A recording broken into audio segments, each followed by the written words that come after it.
It will take nothing short of 100 proof living to restore lives. Join a conversation between a cop and a criminal with Brian Yates, Chris Pridmore, and featuring Caitlin Meath, working to inspire and motivate others, rebuilding the communication breakdown. This is the 100 Proof Living Podcast. Well, welcome back to Conversations with a Cop and a Criminal. I'm Brian Yates. I'm Caitlin Meath. And I'm Chris Pridmore, and I'm looking forward to today's show. It's been a while since we've done a show where it's just the three of us, and it's great to have guests on here, but particularly in the challenging times that we're in, I feel like we're in a blessed situation where this team that we use to get through it this time together can share what we've learned and give options out to our audience. So this is a good one for us. I did want to start off with a few things like we do every show. The first thing I'm going to start with is a bit of a cautionary tale. Today I was reading, and I have been reading, it's a concern that Caitlin and I think have observed and share relative to substance use during challenging times and the increase in it.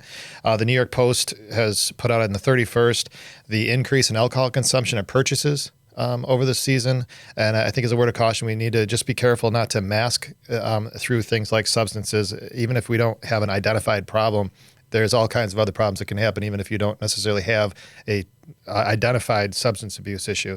And the numbers are substantial. So just in liquor alone, it's been a 50% increase in purchases across the country, 60% in beer and wine.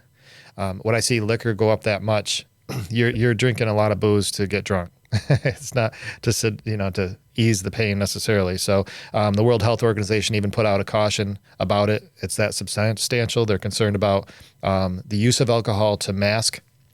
As people new to our audience that may not know my full story, but alcohol was used in these types of scenarios to mask pain and trouble, and it turned into a whole lot of problems. So from my heart to yours, I would just caution. I'm not against people casually drinking. I am against people destroying their lives.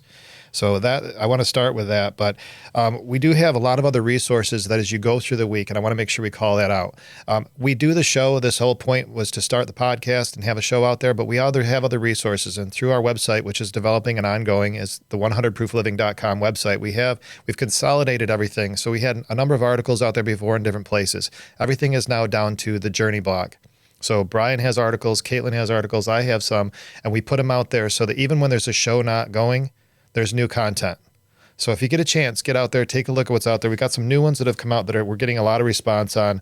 Brian does a lot focused on law enforcement and has an article called The Other Side of the Line. It's outstanding, and we're getting a ton of responses through it for Instagram, through the website. It's been great. And then Caitlin has one called Grateful and Capable, and it's a very practical approach and a very practical view. What you'll find in those articles is it's actually us. My most recent one is the place of my origin. So while in the show, we try to collectively come together and present options as a team, those articles, you're really going to get a sense of the heart of us, things we struggle with, observations we've had, and things that we can share directly to you from our heart individually. So a great resource, something for you to use in between shows. The third thing, and this is more of a celebration, a year ago on April 1st, 2019, Brian Yates and I sat in this room, or in the other room, for the very first time to record our very first episode. So this show has been going on for about a year and a half, but with the actual work in the studio started a year ago. And so our first episode dropped within a week, and it was ground zero. And so we're kind of at a ground zero conversation again this week, really. And I just want to shout out a few people on this. And first of all, Scott and Steve here, particularly Scott in particular with RockFox recording and production and recording. You guys are outstanding and have been such a help through the whole thing. And we could not have done this without you. So I really sincerely want to shout you guys out. And for anybody that would ever want to use them, they're great.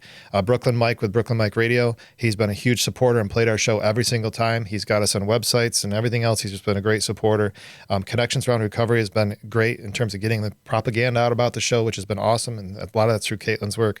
Personally, Caitlin, I want to thank you for stepping up and being part of this and helping us grow. I mean, when you got on board with us, we were able to take this to a new level. You were a significant demarcation in terms of where we were and where we're headed. And I'm tremendously grateful for you for that. And Brian, man, you're my friend, and difficult not to get emotional about that because we say a lot on here about how to get through tough times. And sometimes I think we focus too much on the tough time and that moment that we got through. But I don't go back because of all the growth and the opportunities I've had through support and friends. And I've had one friend that stuck by me all the way through, and that's you. And I've had a lot of friends that have stuck by, but you stuck by me with some tough love, some strong conversation, and some great information that have helped me not go back. When I say I don't have to look over my shoulder, a lot of it is because I'm growing. I'm not just avoiding my past. And so what we try to do in this show is to say, we are living it. Our changed lives change lives.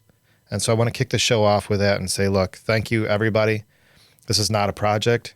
It's not a show. It's the evidence of things that you may not see. And it's a spiritual awakening in all of our lives that we want to share with you. So thank you. Yeah. Well, thanks for that, Chris. And I echo all those as well. Scott's just done a fantastic job getting this going. And Caitlin has been the perfect, God sent addition to this to, reach a different group than we had been able to reach, but then also just the chemistry and the ability for us to communicate. And I think that's a critical part today that I really want to focus on before I get into the law enforcement piece here in a minute. But it is this idea that throughout the week, throughout each day, we're exchanging messages and, we have calls to prepare for shows or to talk about topics, but it's how we do life together. And that's how this all got started, with a conversation between a cop and a criminal. It's an unlikely duo, right? You typically, because of stigma, because of kind of people's siloed positions in life, it's a very unlikely match that a cop and a criminal would become such good friends. And I hope what we've been able to show is I'm not a cop and he's not a criminal. We just use that moniker because it's catchy and it draws an audience, but it's just how two people are working together to encourage one another, certainly be friends and have fun. But I think it is this idea of coming together. And I do want to use a good example I was going to save for later, but I've used this in class before. Many years ago, there was a professor that taught in an auditorium, and he called someone down. He called for a volunteer to come stand in a bucket of ice barefoot. And the challenge was to see how long they could do it. And he asked everybody in the room to remain silent. They came down, they stood and I don't know if you've ever sprained an ankle or if you've ever put your foot in a bucket of ice, but unless you're sturdy or unless you've done it before and you know what's coming, it was pretty awful, pretty quick. And the student only lasted for 40 some seconds and then jumped out and just, really couldn't bear it anymore. He gave the students some time and he started talking about peer support. He gave the students some time for their feet to warm up, dry off a little bit. And he said, now I want the student to get back in the bucket and I want everyone to cheer him on. And this went on for several minutes. And it's that idea that sometimes we just need someone to come alongside of us. But to Caitlin's point over and over, you have to be willing. You have to be willing to accept that, vulnerability of a relationship, to take counsel when you need it, to give counsel when it's needed to the other person. I mean, it's truly having, building and sharing relationships that are helpfor to one another versus just the kind of one-sided approach sometimes that people take. Let me change gears and just do the law enforcement review. For me today, I just want to highlight kind of what law enforcement and some of the other first responders are going through right now. It's hard to express the emotions that an ER nurse or a medic or a firefighter or a police officer or a sheriff's deputy or trooper go through on a daily basis just because of the complexity of everything. But now under this coronavirus, the constraints are real, and I want you to try to understand that they have families too, and they don't want to bring home that virus and infect other people. And yet they're required to go on the same calls that they always do, try to take extra precautions. But the emotional toll that's taking on these people, and doctors are being forced to make a decision between putting a 85-year-old person on a ventilator that really has probably, a 30% chance of surviving on a ventilator based on pre-existing conditions, but it's the right thing to do to put it on them. But now you're tying that ventilator up for 11 days, and you might get someone that's much less compromised come through. I mean, it's almost like the old lifeboat example. We're in addition to all of the medical and law enforcement and fire and emergency related calls that we're asking these first responders to go on, we're also having to put them in unbearable decision making situations that I wouldn't wish on anybody. It really is like combat. I mean, you're having to make decisions that every day you're getting these reports and the data and the medical releases given to you before you go out on your patrol or out on your shift. And you're just constantly aware of, we go to the grocery store now and someone coughs 3 aisles away and, we kind of flinch and we don't want to make sure we don't get it. But I just want to really thank all of the first responders that are out there. And for those that aren't first responders, I really like you to just think what they're going through. You might be bored in your home. You might be frustrated because of a loss of job or, really struggling with other things. But I do want to draw special attention to these people that while they're still employed and they still get to go to work every day, they also have to go to work every day under more complex situations than most people understand. So I really just wanted to highlight them. But as we move along, we pass it over to Caitlin and get some updates on what's going on in the community. Okay. Thank you, Brian. I, too, echo everything that Brian was just sharing. And, one of the things that really makes any kind of recovery community or Alcoholics Anonymous or Narcotics Anonymous, any kind of community work is the fact that they've shared in a common peril, right? And that's something that we can identify with here currently as far as this pandemic on a global level. We're all sharing in our own unique ways. And, of course, Brian just really articulated very well that first responders and those essential workers that have to really make some tough decisions there and, immense amounts of fear that the best thing that we can do on our end is to stay home, right? I think that's been the message that's been drilled into us. So, I just want to offer some perspective shift because for me, that's what has been necessary in recovery is that perspective shift. I tend to have a lot of misperceptions, and especially when they are dictated by fear or ego or something of the like, I don't have my best thinking. So to offer that kind of shift, I want to explain that many recovery centers, the one that I currently work for and in the surrounding areas, along with treatment facilities and mutual aid groups, they've completely rose to the occasion and offer telesupport now, which means virtual options for recovery-based motivation and skills. A lot of that can be found on social media. And again, that requires that willingness factor. How creative are you going to get? How willing are you to maybe venture into something new? And we all know that the unknown is pretty scary, but these times call for that. Businesses are doing virtual yoga and virtual workouts. People are offering their time.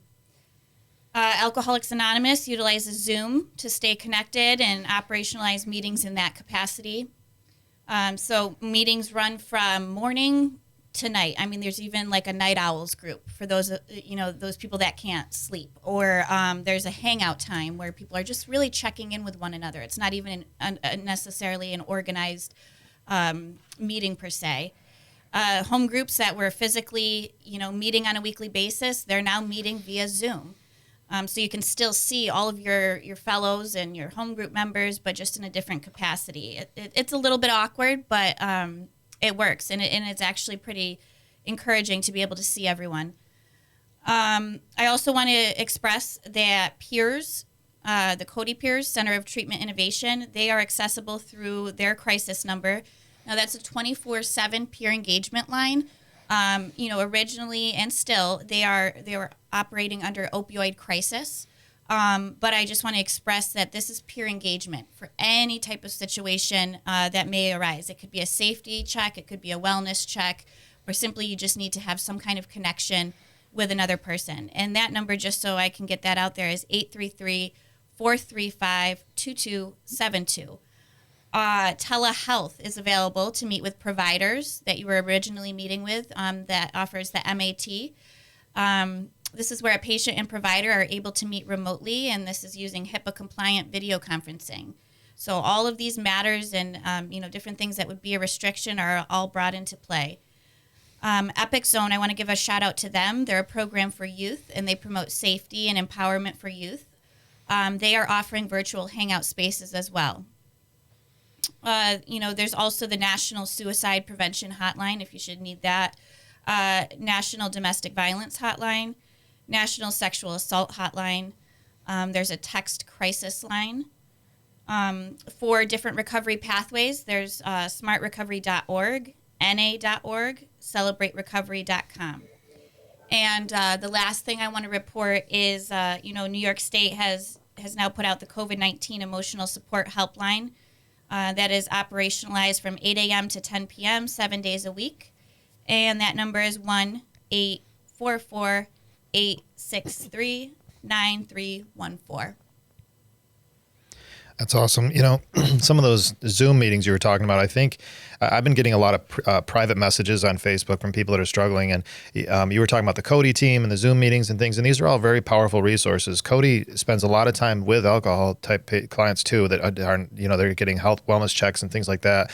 And a lot of the caseload that I've had at the hospital have been alcohol cases, about 70% of them. And they have been, wellness check type situations. So that resource is available to a lot of different populations. But the Zoom meetings, the thing that really struck me about that is there's a lot of people, for me, 10 o'clock at night when I was in active use was when the demons would come calling. When I was early in recovery, the demons would come calling. Because I think what happens is we're at a tired point in our day. We're starting to think about all the negative stuff, not necessarily being pumped up, fired up, and motivated. And what I'm noticing is a lot of the messages around that time, they're not getting new concepts. They're being reminded of things they already know, acknowledging it, and then going to bed. And I think that really just kind of regurgitating what they already know to be true, just reactivating it before they get into the time of sleep, I think is helpful. So just an observation on all that. I think those are great resources. Well, thanks guys for the updates. And we're going to get into the discussion now. And the whole point of the conversation with the cop and the criminal and how this whole thing started was really, and Brian and I were just sitting around talking. And for those, our new audience, which a good portion of you are new, is that Brian and I started this whole idea basically on a discipleship program where we sat around a table and talked. We're like, hey, let's put this on a show. So really our conversation today is relative. We want to inspire, motivate, and educate based on our observations because we're all going through this with you. But we want to show that there are no excuses for your longer term plan going sideways. And what we want to do is try to provide some options. So Brian, I don't know if you want to kick us off. Yeah, so I think the idea there is we want to talk a little bit about the current situation with the pandemic, how it's impacting, obviously, each of us. We've had these conversations throughout the week, which have been helpful because sometimes it helps me to reframe my thinking just talking through it with someone else. My idea plus your idea usually equals a better third idea. And so it's having that dialogue. But what we want to do is use kind of this scenario as an example of really how to deal with things when things don't go as planned. We talk a lot about a 24-hour plan and whether that's dealing with recovery or recovering from a major traumatic incident, anything in life where you're setting out on a plan. It seems like when there's some resistance or things get really difficult, that's when people bail on the plan. And to Chris's point, don't let that happen. Don't let the COVID experience to all of us, don't let that be the reason that you relapse. Don't let that be the reason that you ruin a relationship or commit a crime or, whatever the situation is. Don't let that be an excuse. And I want to read a couple of quick definitions here because I do try to wordsmith a lot just to be specific about what we're talking about. And this experience going through the pandemic could be like anything else. It could be, during a healthy time, but something else in your life happens and you get forced into isolation or, your plan's just not going well. And then what do you do? And so two things I want to define are stress and fear. And this is from a clinic in Cleveland. So they say stress is the body's reaction to any change that requires an adjustment or response. Let me read it again. Stress is the body's reaction to any change that requires an adjustment or response. They go on to talk about how stress can create positive or negative reactions in the body. One of the reactions it can create is fear. And the definition, according to dictionary.com, of fear is a stressing emotion aroused by impending danger, evil, pain, etc., whether the threat is real or imagined. That's a key part there, whether it's real or imagined. And when you think of stress, I heard an interview this week, someone talking about Olympic athletes. And you often see these interviews done before and they ask the same question, are you nervous? And almost to the letter, when you get to that Olympic level, they say, no, I'm not nervous. I'm excited. I'm anxious. This is what I've been training my whole life for. But yet they're under stress. Their heart rate's elevated. They're a little tense. I mean, stress is you're going to have stress in your life, and it can be from positive things. The difference between losing your job and the stress of that, or getting a promotion. Now you have the stress of, more responsibility, more people looking to you. So what we want to talk about is how, when that paves the way to fear. And fear is an emotion.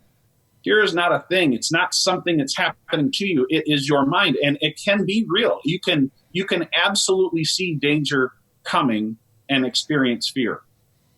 But I think where we get into real trouble is when we allow everything to scare us and we don't do anything about it, but stay there in that situation of fear.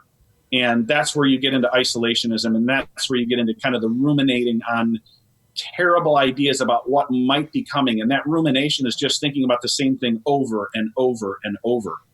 And Chris, let me throw it back to you. And just in your experience dealing with people, whether it's in the emergency department or just people in your life, when they get into those situations, what's the best kind of coaching that you can offer to divert people, to get them unstuck from this position of fear and just kind of sitting there in misery and not doing anything about it, to actually move forward?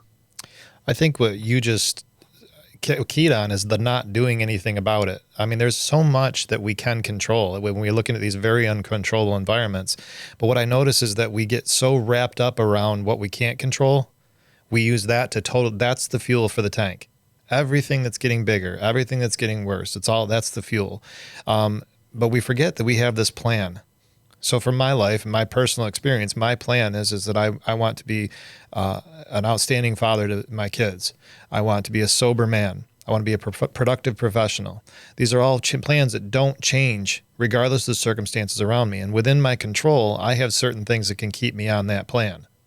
When individuals are starting to get sideways, I think that one key thing is to try to find some way to level out the emotion. I'm not saying become drones, but we get so emotional about so many things that are out of control. That's usually the first place I go. And especially in the emergency setting too, emotion and fear of the unknown is very prevalent, especially in a crisis situation. And it getting families, particularly around a patient that may not be responsive at that point, is just focused on today. This 24 hours, what we can do today, not what's going to happen 2 weeks down the road, or if they're ever going to see sobriety. What's today? What can we do today? And I think that's probably the biggest things I would pull out of it. Caitlin, I mean, you deal with stuff, in the center too that is immediate. And we've actually had a couple recently, so I don't know. Yeah, so I talk about perception a lot because, I don't know about anyone else, but my perception can be very easily skewed. But I'm so caught in that fog or that narrow mind that I can't see past myself. And so I generally need your eyes, trusted folks like yourself. I need your eyes on the situation. And the best recipe, so to speak, to answer your question, Brian, is to get outside of myself, and that's in helping someone else. That's in asking how they're doing. For me, I have a higher power, so reaching out to that power which is greater than myself. Not equal to myself, but greater than myself, and has a much firmer direction and capacity on this, even on a pandemic, right? And having that calm. I am okay, and everything will be okay. Certainly, I need to take precautions, but that's what works for me. As I identify as an alcoholic, so I need to know some things about myself. I need to be armed with the facts, and that's what the steps really did for me. But, one of the things is that for me, if I take alcohol out of the picture, the problems have only just began, right? I still have a lot of stuff to take care of, to analyze and then take action on. But for someone who maybe is a problem drinker, right, some problems arise from their drinking, and they're able to see that, remove the alcohol, the problem goes away. That's not the case for someone like me. So I really need to understand what I'm working with, and that I have this innate self-centered fear. And we talked about this last week when we were all on conversations, on phone calls together, that, my fear is always that I am going to lose something I already possess, or I'm fearful that I am going to fail to get something I desire. And that self-centered approach of fear and just looking at the causes and conditions of that, and where is the truth in it? What is false, you know? I think one thing you brought up too that's really important, and I probably should have mentioned this as well, and it really struck something in me, because since you and I have been friends, I think one of the areas that I've seen in your life that's changed pretty significantly is your reliance on a being beyond you. Mm-hmm. And so when we start to, I know for me, that's the epicenter of my change, was the calling out, because nothing was in my control. Like when I first was talking about, we got to manage what's in our control. I literally had nothing in my control. So what am I supposed to do? To sit around and wait for something to magically come across? This is where the higher power activation matters so much, is because those things that aren't under our control doesn't mean we just let them sit out there and just chew. We place them someplace. And for me, it's God, and I put it at his feet. And I'm not saying that that's necessary. I'm not trying to put that on anybody else. I'm saying for me. And I think that that's where, when we're going through these times, I think we recognize the spiritual nature is important. And I think up till now, we've allowed the spiritual nature to be a feeling, an activity, the sun, the trees, the whatever, the universe. But we have not allowed it to be a being that's part of this with us. Mm-hmm. And when it is, it changes the game. Yeah. And I think that's a big part of the whole shifting of priorities, right? And that's one of the things that we've talked about leading up to this.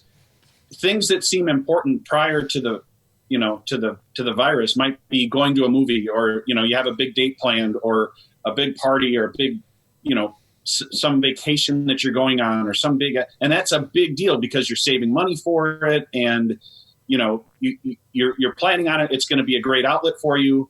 But then this happens and it shuts it down. Now, what we've seen some people do is they just sit there in misery about what they don't have. And I go back to Caitlin, what you said, and I really appreciate that this idea of kind of self-absorbed fear. I'm afraid of losing something that I have, or not getting something that I want. And I think as we've talked through this, sometimes some of the best coaching can be to someone that is experiencing fear, and at least recognizing that it's fear, is to say, okay, then what? So if you lose that thing that you have that you want so badly, then what would happen? And what would you do about it? I think that's the key, is to, instead of just sitting there in fear, it's kind of coming up with, okay, plan B. What if, what if I lose that? What if I can't get this promotion? What if I can't get this? Then what?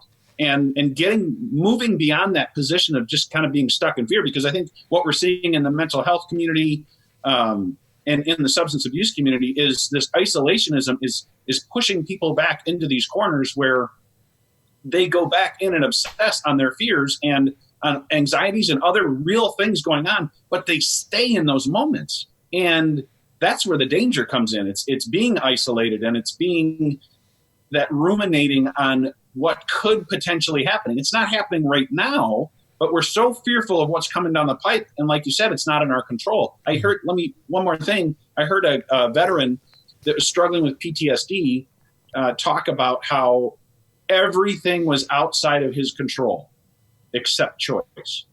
And I think in our worst moment, and Chris has talked about this before, there's a T in the road every single day, and you have a choice to make.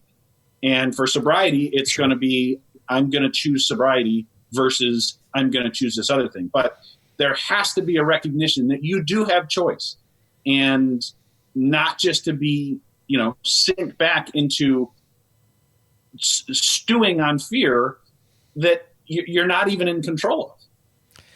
Caitlin this week actually put you and I both back, and that one call, and just stopped us both with a statement that she made.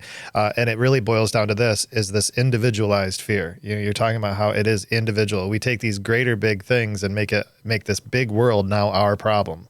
And we do boil it down to our individual pain, and we make it, but it really, we forget even the way that we fear things. If we just flip that script and make it how we solve things, we'd probably be better off. Make it our problem, the things that we can control, the things that we're going to fix. The then what principle you've started since day one. And really one of the things that we wanted to start with everything here was just recognizing and acknowledging what actually is going on. And part of that acknowledgement is, first of all, saying that a lot of what we're afraid of actually is not happening to us right now. It's really not. It's the fear of things that are unseen that could potentially happen. And yes, they may happen, but they're not actually happening right now and haven't changed anything for us in this moment. So then what? And I think that does change how we look at things a little bit. Well, and I don't know how you guys feel, but in this idea of, things that we're afraid of, I'm afraid of pain. Like, I'm a giant sissy. I don't want to be sick. I don't want to have an accident. I'm not afraid of death, right? I've resolved that through my faith. And so the ultimate, what you would think would be kind of the worst thing that could ever happen to me, I'm totally calm about. God's given me that peace. But give me a paper cut and I turn into the biggest baby in the world. Do it. I just don't want any pain in my life. And I think when you perceive that pain is coming, and it can be legitimate, like you lose your job, at some point here, you're going to run out of money to pay your bills. So that's stress that produces fear. But just sitting around and stewing on it, I think in this process of recognize that there are options. And when it comes to substance use, you can use whatever's in front of you or whatever you can go down the alley and get. That is an option. But there are other options. And I think sometimes having, like we have this little trio here where we can call up and vent, sometimes the other person serves as the one to show you those options because either you've blinded yourself to it or maybe you just weren't aware. But whether it's a suggestion of, hey, you've been stuck in a house for 3 days, why don't you go try doing this? And someone's like, I didn't even think of doing that. That's a great way to get out of my little prison home here. But it is that idea of recognizing that there are options and recognizing all of them, that there are bad options, there are always good options. And one option sometimes needs to be, brought up to you by somebody else.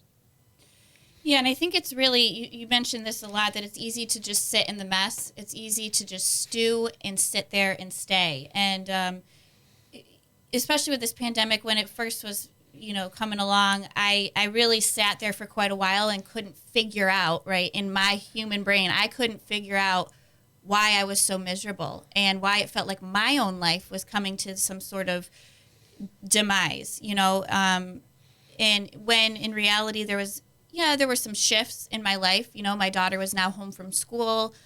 Things were closing within the community. I'm still able to work. There were still a lot of things that were remaining constant, but I felt that stress, that adjustment piece, like you talked about, Brian. And so I was sitting in on a meeting, and someone called on me, and the words just started coming out, and I solved my own problem by using that third party almost, and by bouncing off, where I was at and being vulnerable and honest about where I'm at. And I said it myself, but I needed to be able to say it to one of you. And I said, I've been so focused on what's being taken away from me right now, what I'm lacking, what isn't fair, what goes against my morals, my beliefs, what I don't like. It was just all these injustices of the world. So I just sat there in that mess, wondering why I'm not happy, and so as I was speaking that, I said, wow, okay, so that's where I've been putting all of my focus. That's literally where all of my energy of my day has been funneled. So then and that allowed me in that moment to make a shift. Right there, I made a shift and I saw opportunity. And I have been able, I'm still, I'm not trying to sugarcoat this or make it seem like this is now some, spiritual easy peasy journey that I'm on, but I am now able to see, for me, it's opening that channel to my higher power. For me, it's clearing that fog and just being willing, like we talk a lot about, to see some other options, right? Because I was just completely shut down from that. There were no options. And so now the opportunity for me is that I've done some really cool reflecting, and I've actually seen that, wow, I've been operating in self-reliance for quite a long time. Let's try some more God reliance, or let's try a working faith, or now I get to hear about magic spell books from my daughter and play magic spell wizardry with her, and there are things, if we slow down and really put it in its proper place and proper perception and view, there are some really, really cool things to be learned through this experience. I don't think it's all bad, and just that idea of being vulnerable. I think one of the things that a small nuance of what you do with that I think is important for us to call out too is that you set the expectation of the person that you are quote unquote venting to. And I'll try to make a connection here as best I possibly can with a couple thoughts that are going through my head. But when you had an incident, a couple instances like where you'll get upset about something and you know that if you get it out of you, that's the end of it. And you set the expectation. I know with me with conversations you've had to say, look, I just got to get off my chest. Because my natural tendency would be like, okay, let's go end that situation. I want to be, a help in that. And my view of that is to help by going and doing something. Browse, baby. That's to browse. Yeah, I'll call Brian and like, all right, Brian's on a plane and we're going to deal with this problem. But, but we're really, what you're asking for is just to get it off your chest. And my obligation is to help you get it. The best thing I can do is to help you just get it off your chest with just having that be the end of it. And so that's huge. But I think that kind of speaks to some of the larger things that we're seeing is that when we perpetuate reactions and overreactions to situations and don't just meaningful and decisively find a way to bring our place to our being to a place of serenity, we do things like buy too much toilet paper, get into political arguments over things that just don't matter. Yeah. We're taking situations and blowing them up so big, we're actually creating for ourselves a much more fearful, chaotic environment than we would be if we just stuck to the plan, kept to the basics, dealt with our own individual fears, and grow. Well, and I think it's this idea of helping one another out. So there's kind of two parts to this. There's, first of all, Caitlin brought this up, which I think makes a lot of sense. Go invest in other people, right? I mean, sometimes getting unstuck is just that. Just call up someone else and ask them how they're doing. This isn't a situation where you can walk down the block or you can go meet at a library or a connection center, but call them up or send them an email and just start asking how other people are doing. Sometimes that'll come around to open a dialogue that kind of unpacks some of the things you're dealing with, but it's more rewarding to go help someone else than to just sit there in your own misery. But I also think there's this idea of having groups of people, whether it's one friend or family member or, a group of people like this, the three of us have done quite often, but sometimes it's just learn to ask good questions, right? Someone calls up and they're upset about something and help them determine if that fear is real or if it's fantasy. Is this really likely to happen, or are you just making too big of a deal on this? And sometimes that can be as simple as, well, how do you know that that's true? Or how did you come to that conclusion? My life's going to end. This is falling apart. Okay. Tell me a little bit more about that. What are the details in that? And as an outside person, then it gives the other person the opportunity to look at some of those specific facts and, come to a conclusion. But then it's also this idea of planning, plan to get unstuck. Plan to get moving. And the best question that you could ever ask someone is what are you going to do about it? Mm-hmm. And sometimes the distraught answer is, well, I don't know. That's why I'm so upset. Okay, well, let's talk through it. Let's look at what the options are. And so this idea, and we wrote down this process that I think is important to kind of reiterate, but recognizing and acknowledging what's going on, prioritizing and knowing your options, develop a plan for this 24 hours, and then act on your plan. And sometimes that's just something that we can do in a couple of split seconds in our own mind, just kind of catching our breath, recalibrating. And sometimes it takes somebody else. It takes someone else to kind of come in and ask some of those probing questions to help get our mind right. And sometimes if we can think through things clearly and look at all the information, that stress and that fear just go away, because then we know what we're dealing with. Yeah. Sorry. Okay. So, and Brian, so I tend to do the what if game, right? So for me, I'll be like, okay, so if I'm not the best mother, whatever I deem the best mother to be during this situation, during this crisis, well then what if, what would happen next? And it's the what then, like you're saying. And I can see it as I speak it, I can see how it's almost dramatic and it doesn't make a whole lot of sense. And I'm jumping from kind of one extreme to the next, and then I can realize that I have no power there, that's actually fantasy and it's fictional. I can't predict any of that. So then I'm able to come kind of back to center. I'm able to get right sized and get present again. So I think that's a really powerful tool that you speak of as well. And so I just kind of use different language, like, okay, so what if this happens? Mm-hmm. Okay, then, and the other thing I just really wanted to touch on quick, we talked about this in one of our conversations. I said that, first things tend to get better, then they get worse, then they get real, and then they get good. And I really related to that because I think we're kind of in that real stage. Things are getting really real. And for me, if I don't have a strong foundation as to, what is my plan, and sometimes the plan is simply to let go. It's simply, this isn't my place, and I need to take a step back. Letting go can be a whole nother ball game, and that's like a whole nother conversation sometimes. But, I just really, for me, this whole thing is about perspective. And I just want to put it in perspective that's the stage I feel we're at. We're kind of at that real stage. What kind of tools are we going to use? Because no matter what the conditions are around us, no matter what the external factors are, we've said this time and time again during this conversation, is that it all comes back to self and what we're going to do to make some changes internally.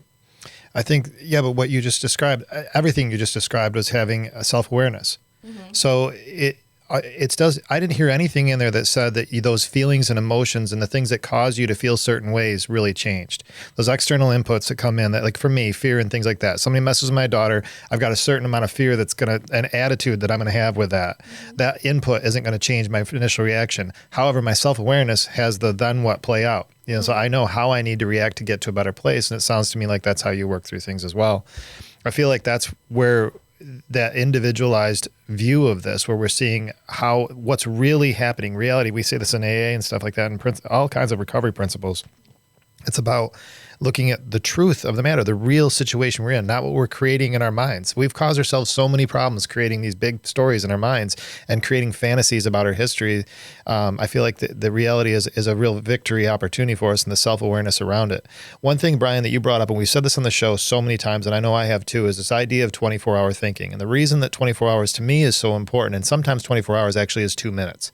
And those smaller pieces, somewhere along the line in my professional career, somebody got some money in some session where I learned about bite-sized measurable chunks. So I'm not sure who it was, might have been Covey or somebody. But the point is that we can have loftier goals. We can have larger things that we're dealing with. But we have to take them off in pieces. And there's so many cliches around that, but we forget in these types of times. I have a plan here, and actually somebody that I'm working with was really struggling with the idea of a 90-day life recovery plan. And I don't know if you can see it on camera, but this plan is it really struggling with this notion of how do I be accountable to dates? How do I be accountable to a plan that says I'm going to get to this better day, and it's only 90 days, I know, but I keep procrastinating even within the next day.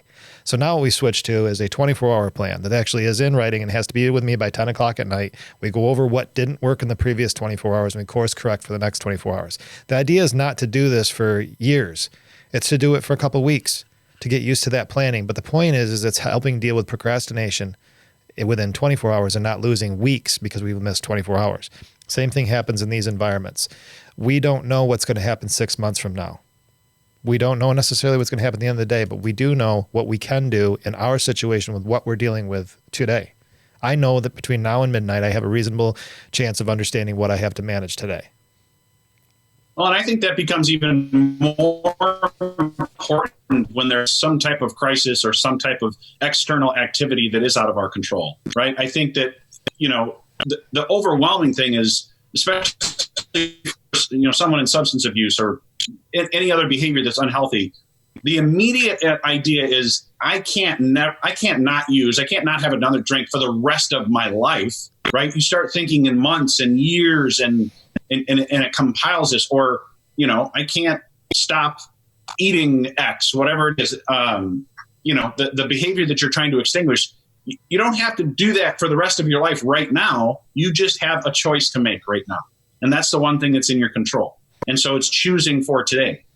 But I do think that it's powerful that you put things into perspective. And I know we've said this a few times, but when something happens that's external, right now it's the COVID crisis. So let's just keep it in that context. You can, as Caitlin said earlier, you can kind of sit around and boohoo about it. Look what I've lost, or, I can't believe I can't do this anymore. People run onto social media and just, bellyache about it. While you see other people that aren't quite as vocal about it are getting out and doing new things, right? Well, I'm going to take up running, or at least walking. I want to get out of the house. I don't want to go stir crazy. So they're going to do something about it. And I think it's that when there's something that happens to us, we have to have a willingness and a little bit of grit to respond to that. Respond to a lost relationship, respond to a lost job, people sit around in this environment and who knows what's going to happen a month from now, 3 months from now.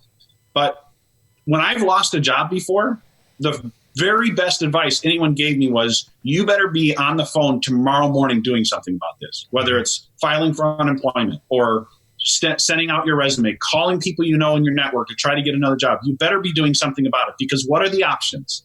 One option is to stay right where you're at, which is unemployed.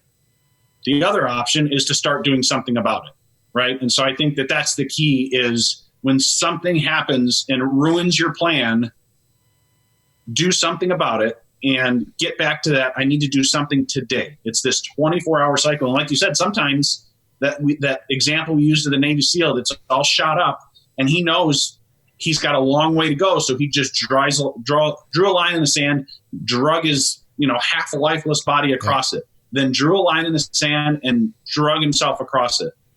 He didn't say, I've got 7 miles to go in that direction and start off. He just gave himself a little bit to do. If you're out of work, read your resume today. Tomorrow, you're going to send it to 10 people. The day after, you're going to send it to 20 people, whatever it is.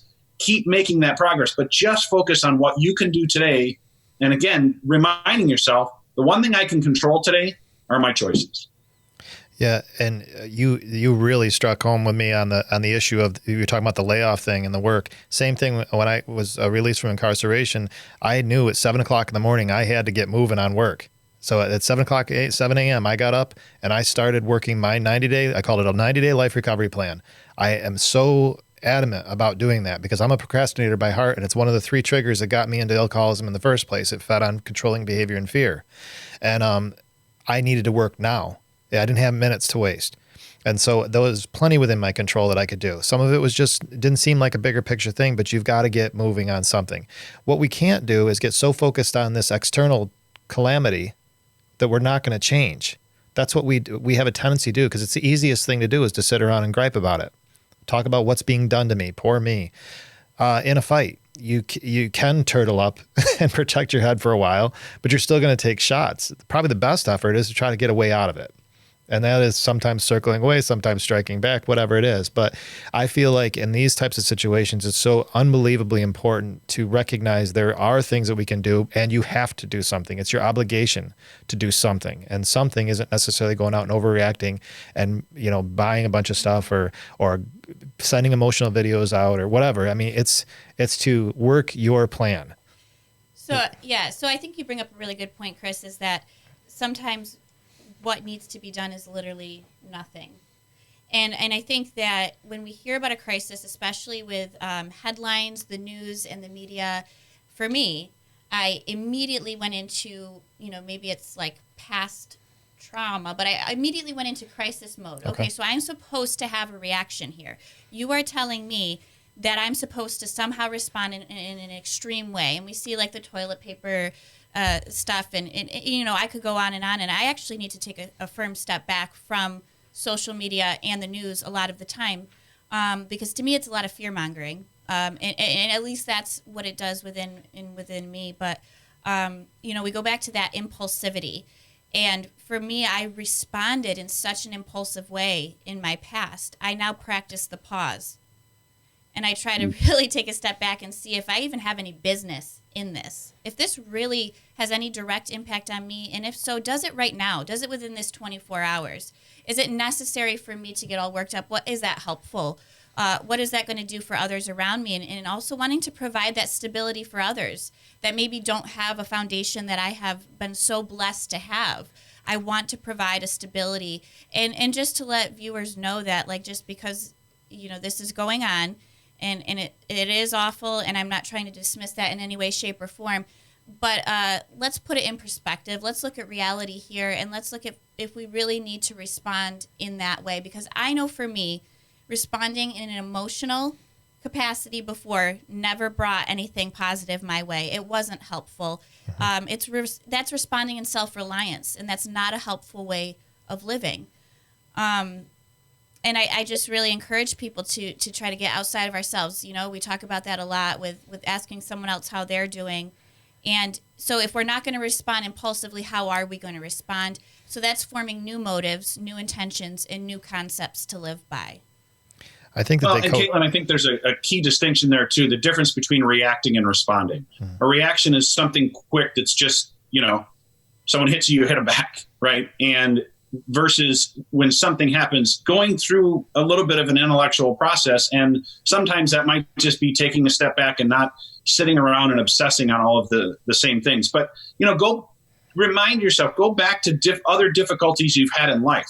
And you can look at almost to the example how much the kind of life-sucking energy and the crushing emotions are all right up to the event, whatever it is, and then there's change and you do lose something or whatever, they drop the gavel, you got to charge, whatever it is, then you move forward because now you're working with it. But the worst part is the anticipation. And I think it's that idea of, we had to take our kids in to get vaccinations as a kid. Why do you tell them to look away? Because if they're watching, it's the needle coming, it's all of the rubbing of the alcohol, it's this whole prep, it's all of that is way worse for them. Walking into the doctor's office becomes, anxiety ridden for a lot of little kids now.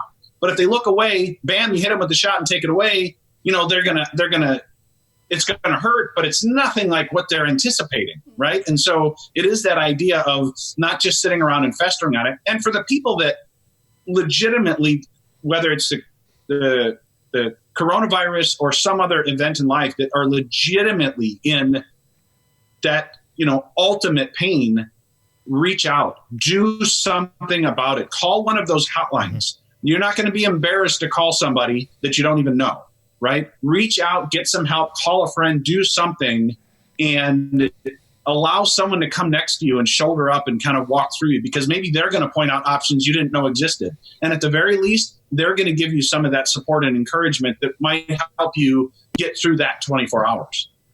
I love how Brian just described a scenario with a little kid going to the doctor. He just described his doctor's visit last week with his wife. She was next month, I don't want to talk about it. Chris is like, don't look at your arm, Brian. It's okay. But I think that when we look at how we're addressing everything, I mean, there's when you made a comment that struck me a little bit. You're saying, don't react, and I'm saying to react. I think they coexist because what you're saying is don't react to these external resources. I think of politics. Just so the audience knows, I do have an opinion. I choose not to express it because it's frustrating and it does nothing. It does nothing. It changes nothing. All it does is create for me a debate with problems with people that I probably like. So I don't want to get into it. But that's what you're saying is that sometimes when you see something that annoys you that's outside of you, I believe, is to do nothing with it. At the same time, what I do control and within my life, I have a plan. I have a purpose. And that plan and purpose is to stay the course. And one of those things, and I talked to this, and we're getting short on time, but I want to make sure this is crystal clear. We are respectful of our guests and we're respectful of what we're trying to accomplish here. I'm not speaking for anybody else in the room. I'm speaking for me. I am not a sober man. I am not a productive citizen. I don't have my career back in lab diagnostics. I'm not free. would be a probation violator and a horrible human being if it wasn't for the presence of a king. And I want to make that clear. I'm not a Bible thumper, and I don't set rules for other people in their lives. For me in my life, I needed to address my spiritual component, and I did it through God. And it made all the difference. And I know the date that it changed everything, and it wasn't a salvation date. It was a date when I decided that I wasn't in control of anything anymore. And I think that's important, Chris, and I appreciate the way that you do share that unashamedly, because, in this world, there are so many options to choose. And the one thing I can say as a man of faith as well is when there's chaos going on, and I've been in a lot of chaotic situations, either in the military or in law enforcement, when there's chaos going on, people look for the calmest person in the room. And they know that that person is not freaking out. That's the person to follow, right? And I think that people that have that confidence and that peace during these really difficult times are the ones we want to be near. And we should be able to be those people as people of faith, knowing that, God is in control of the ultimate end. And what's interesting is, as a Christian, is you can say, I know how eternity is going to turn out. I just don't know how this afternoon's going to turn out, right? Because we're in this time and space here on earth, and we're blessed to have that faith and to have that hope. That confidence and that calm in the storm should be attractive to other people. And that's when we have an opportunity to share it. Like you said, it's not pumping and going out and cramming our views down people's throat, but just being able to demonstrate and to model what that peace looks like in our lives so that it's attractive for other people. I think that's what it boils down to, though, is my obligation in this show is to say, hey, I found a path that actually worked better than the one I knew before. I'll share it with you. I'm not asking anybody to do anything. You don't have to do 90-day plans. You don't have to parent the way I parent. You don't have to eat the way I eat. You don't have to do any of it. For me, my faith and my salvation, I believe, saved my life. And one of the things that really was a little a place of peace for me is Brian and I were just being obnoxious to each other the other day about something, and it hit me. For the first time in my life, I don't question what the other side of life looks like for me. It actually wasn't even a thought, which was odd, because in any other of these circumstances, it'll always be a thought, and it just isn't. And for that, there was a place of peace. But we're always cautious because I don't want to alienate people at the same point. But that is my story, and I have zero apologies for it. Yeah. As we get ready to wrap up the show here, I want to make sure that we have a chance for really kind of bringing home what we're talking about here. We do have a process that we go through, and we've got about 5 minutes left. Well, about 4 minutes left, Brian. So I don't, we worked through, basically 4 principles and to get to this place. And really what it boils down to is that we're saying, don't get sideways because of what's going on around you. There are no excuses. Your plan is your plan. It was the plan before this happened. It was the plan when 1,000 other things are going to happen afterwards. There are no excuses. Stick to your plans. Move forward. Stay with the things that were making your life better. Well, and I think if there has to be a modification to the plan because there's, whatever, you've lost a person from your life through a bad relationship or, horribly a death or something that was part of your plan, and now you have to change that, right? And so it's okay to modify the plan, but to do it intellectually, not emotionally. And I think that's been part of the problem is when people are going along and they feel this emotional weight and then they start to stew on it and then they get burdened with this, I can't do this for 90 days. I can't do this for 9 days. I'm not even sure I can do this for 9 hours. And they throw in the towel and they go back to using, or they go back to unhealthy habits, or they go back to something that put them at ground zero in the first place. So my biggest, if there's anything that I can echo, it's know your options. And if making that phone call so that you can use or so that you can get to that bottle of booze, if that's the option that you're considering, just recognize what that's going to lead to. That's going to send you back to ground zero. And those first few days that were so difficult in sobriety for you before, you're going to now have to face them again. And recognizing your options. There are always options to not use. There are always options in severe depression to talk to someone.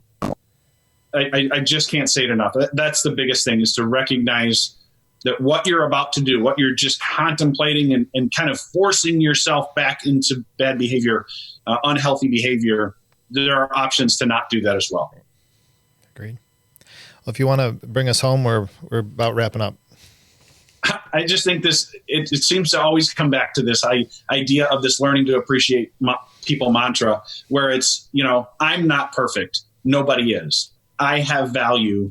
Everybody does. And if there's not a better way of something that you could kind of meditate on to bring that togetherness, to really recognize as a community. The other day, someone donated some barbecue through a local restaurant to be delivered to all police department, fire department, and ER workers. And they were anonymous, which is funny to me. Usually someone would want their name associated with that, but they did it to just show support from the community to these emergency responders. And whether it's little things like that, checking in on people that, certainly people that would be compromised during the coronavirus, or, just people that you might think would be lonely or that have been on a difficult path recently, and now they're forced through policies and laws into isolation. That sense of togetherness. There's all been times when we've been picked up by somebody else and encouraged by someone else, and we have the opportunity to go do that. Caitlin, what have you got for us? Oh, wow. Yeah, we've talked about a lot of good things. I would just really impress upon people to practice honesty, open-mindedness, and willingness, and to challenge yourself. I've been finding myself doing that in a day. If you're not feeling like you're feeling like you're above or below people, challenge yourself to be a part of. If you feel like you're not practicing humility, challenge yourself to do that in this next 24 hours.